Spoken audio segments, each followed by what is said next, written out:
আহসান মঞ্জিলের রাজা বাদশারা সিন্দুকটি ব্যবহার করতো। দেখেন এখানে প্রায় 94টি ড্রয়ার রয়েছে। কতগুলো ড্রয়ার, পুরো চোর আসলে তারা বুঝতেই পারবে না কোন ড্রয়ারে কি কি মূল্যবান জিনিস রাখা আছে। আজ আপনাদেরকে ঘুরে দেখাবো বাংলা নবাবদের রাজপ্রাসাদ আহসান মঞ্জিল। এই হচ্ছে আহসান মঞ্জিল, ঢাকার নবাবদের বাসস্থান ছিল। এটি তৈরি করেছিলেন নবাব আব্দুল গনি। 1859 সালে তৈরি শুরু হয়েছিল, 1872 সালে এটা শেষ হয়েছে। নবাব আব্দুল গনি ছেলের নাম ছিল নবাব আহসান। নবাব আহসান মঞ্জিল নামেই এটি পরিচিত।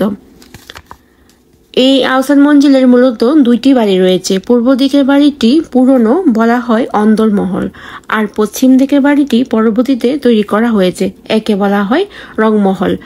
আহসান মঞ্জিল গেটের সাথেই টিকিট কাউন্টার, যার প্রবেশ মূল্য 40 টাকা করে, আর যারা ফরেনার তাদের জন্য 500 টাকা।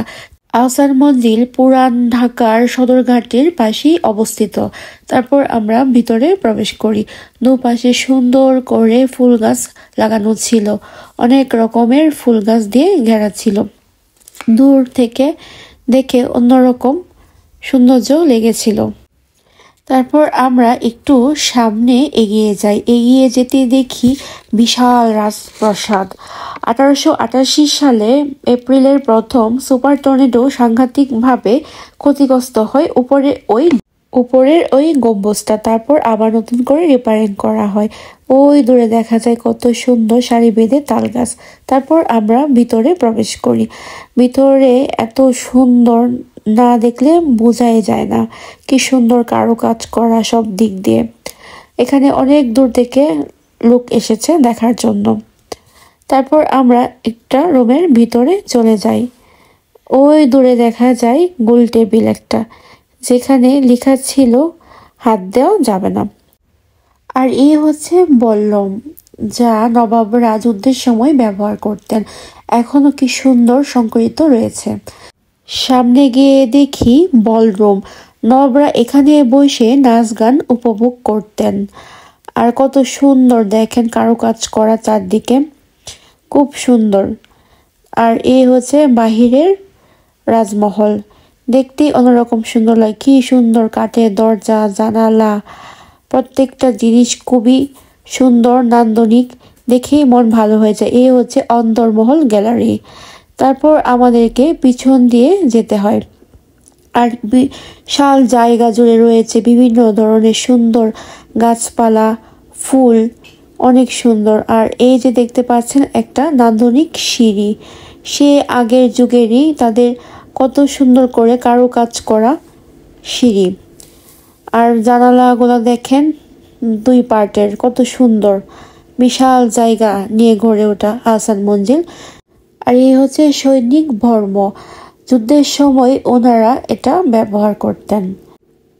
সামনে গিয়ে দেখি চীনা মাটির বাসন কুসন, শত বছর আগের।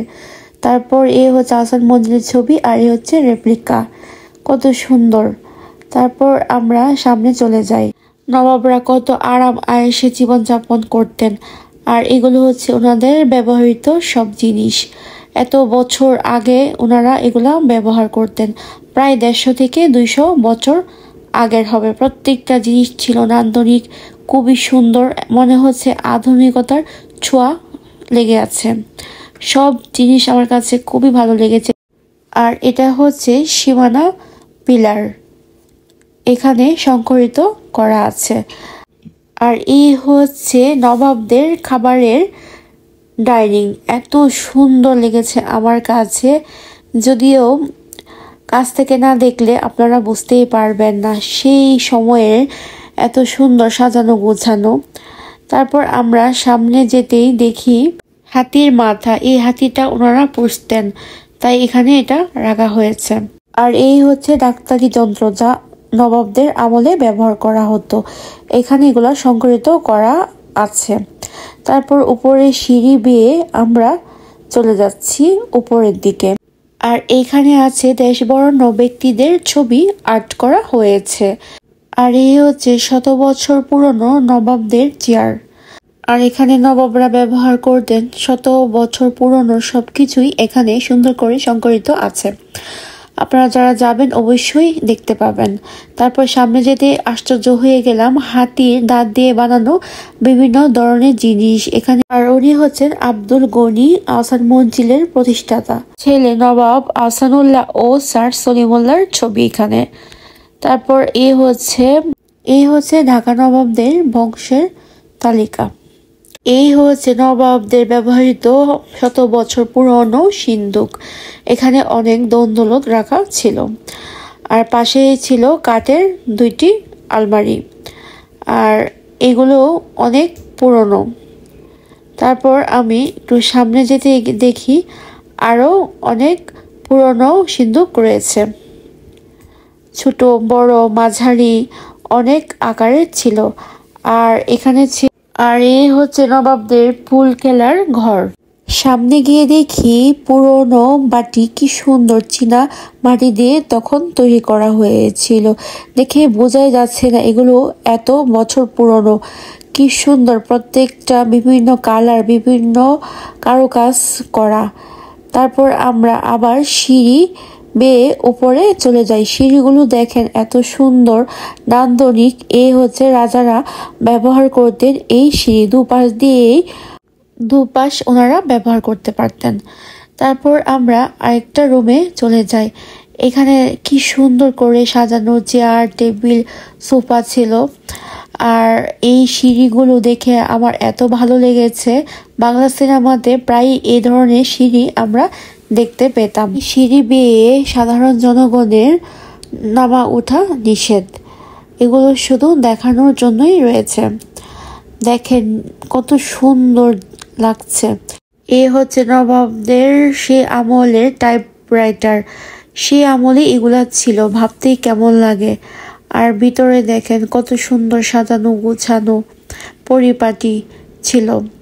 তারপর আমরা সামনে এগোতেই দেখি এখানে ওনাদের বিভিন্ন ধরনের জিনিস রয়েছে যা ওনারা ব্যবহার করতেন, চার কাপ, তারপর সুন্দর সুন্দর জিনিস। ঢাকার নবাবরা 1.5 থেকে 200 বছর আগেই এগুলা ব্যবহার করেছেন। ওনারা কত শৌখিন ছিলেন, সেই 1.5 থেকে 200 বছর আগে ওনারা এসব ব্যবহার করে গেছেন। আর এই যে আরেকটা রুম দেখতে পাচ্ছেন, এটা অনেক সুন্দর করে সাজানো। এখানে ওনারা বসে কথা বলতেন। আর এই হচ্ছে নবাবদের শোয়ার রুম। তারপর আমরা পাশের ভবন অন্দরমহলের ভিতরে চলে যাই। সেখানেও রয়েছে নবাবদের ব্যবহৃত অনেক দামি জিনিস, যা নিজের চোখে না দেখলে বিশ্বাসই করা যায় না। আর এই হচ্ছে নথিপত্র, যা ছিল আরবি, ইংরেজি ও বাংলাতে লেখা। এখানে অনেক ধরনের পত্র সংকলিত করা ছিল যা নবাবরা ব্যবহার করেছিলেন। তারপর এখানে আছে শত বছর পুরনো অনেক নান্দনিক জিনিস, যা দেখলে মন ভরে যায়। এখানে অনেক ধরনের যুদ্ধের জিনিস রয়েছে। তারপর এই হচ্ছে পান পাতা, দেখেন কত সুন্দর না জিনিসগুলো, না গেলে সত্যিই বুঝতে পারতাম না রাজমহল কাকে বলে। আর এই হচ্ছে নবাবের ঘোড়ার গাড়ি, এখানে নবাব বসে আছেন। তারপরেই পাশে আছে নবাবের একটা সুন্দর গাড়ি, এখানে নবাবরা এই গাড়ি দিয়ে চলাফেরা করত। নবাবরা এই নৌকাগুলো ব্যবহার করতেন পানিপথে যাওয়ার সময়।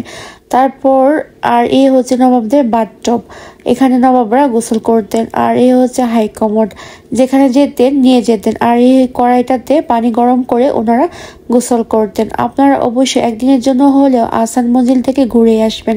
এখানে অনেক বছর পুরনো জিনিস আপনারা দেখতে পারবেন। 1.5 থেকে 200 বছর আগের পুরনো ইতিহাস আপনারা জানতে পারবেন।